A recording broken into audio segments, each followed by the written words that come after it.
In today's video, I'll be showing you how to enable and disable swipe to type on the keyboard of your Samsung Galaxy A14.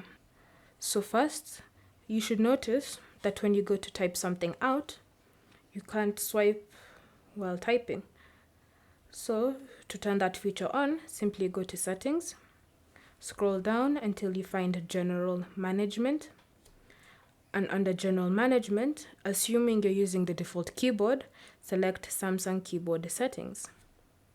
Next, scroll through your keyboard settings until you find Swipe, Touch, and Feedback. Tap on that. Here, you should see Keyboard Swipe Controls. Select that, and you should have these three options: Swipe to type or Cursor Control. So tap on Swipe to type, and whenever you go to type something out, you can now use it. So keyboard, and then like that. If you find that feature inconvenient, simply go back to keyboard settings, then swipe, touch, and feedback, keyboard swipe controls, and no swipe gesture. So that when you start typing something out, you can no longer swipe to type. Thank you for watching.